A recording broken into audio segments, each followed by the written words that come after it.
YG 4Hunnid. See, I'm actually a fan of YG. He's one of those guys that he is truly himself and he don't really care what nobody else think about him. You gotta give props to that guy. West Coast hip hop certified and a certified hit maker for sure. But I've been listening to him for a minute. My favorite YG album hands down is My Crazy Life. Love it, crazy bounce, and mad bangers on it. But we not here to talk about that. We here to talk about YG's new album, My Life 4Hunnid.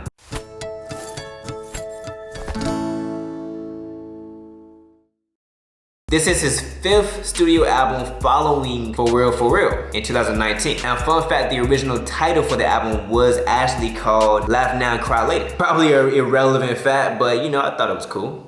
But for this album, I'm seeing features from great artists like Lil Wayne, Gunna, Breezy, and then one of my favorites, Dolla. Look, I don't know if anyone of y'all be feeling the same way, but Dolla's been having some of the best features. I'm just saying. But before digging into this album, let's actually talk about YG. Keenan the Quan Ray Jackson is a 30-year-old rapper from Compton, California. He became well known from his singles like Tooted and Booted, featuring Ty Dolla $ign back in 2010, which peaked at number 67 on the Billboard charts. That single actually led to him signing to Def Jam, and the rest is pretty much history. The following year, he actually signed with Young Jeezy's imprint CTE World. And after this, he made more hits. But some of the standouts include My which peaked at number 19 on the Billboard Hot 100 charts. Don't Tell Them featuring Jeremiah, which peaked at number 6 on the Hot 100 Billboard charts. And that was actually his highest charting single today. And then lastly, Big Bank, which peaked at number 16, which is his second highest chart placement. But before the fame, if you didn't actually know, in 2006, he joined a Power Blood gang. And there he got the nickname YG, which stands for Young Gangster. But during his career, he began to collab with many numerous artists like Kendrick Lamar, Mariah Carey, as well as Drake. And he made a whole bunch of money doing it. Here's a quick view of his discography.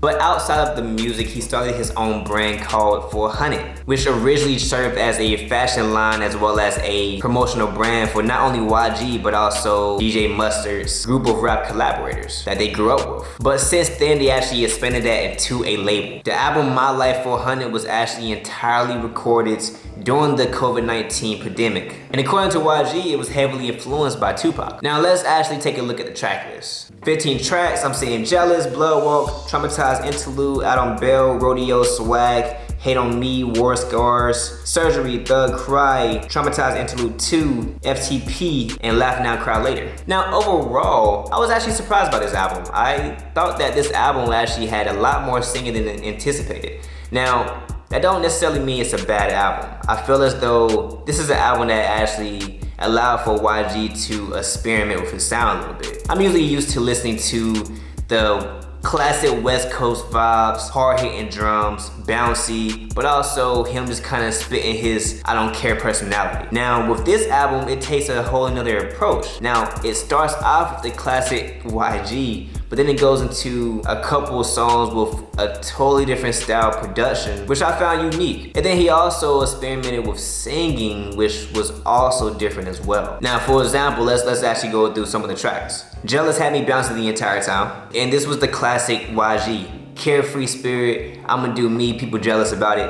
and I don't care. Production is solid, hard hitting, and I thought it was a good way to start a project. Next song up, you had Out on Bail, which is the song that he released as a single before the album actually dropped. I thought it was a solid track, and after hearing this song, I figured that this was how the feel of the album was gonna be. But I actually turned out to be wrong. Out on Bail was a good song, solid production, catchy, I loved it. Rodeo was that song that actually brought it to its uniqueness. I say that because I would never have expected that to be neither a YG beat, neither a Tyga beat, or neither a Chris Brown beat. It was one of those songs that I wasn't sure how I really felt about it. The production had a very fast kick as well as a very fast hi-hat, and it kind of gave me vibes of a producer from the Pop Smoke album. Now one thing that I found unique was Tyga and YG was actually going back and forth, and then Chris Brown came in with a hook. Not sure how I really felt about that track because it was one of those tracks that I was not used to coming from YG, but I can't say I didn't hate the song, I disliked the song. Swag, another song that had that unique production. Both Swag and Rodeo was produced by Swish, so that explains pretty much why it sounds that way. But overall, I did like the production. I did think that it was unique, I just didn't expect it from YG. Swag was very good, very catchy.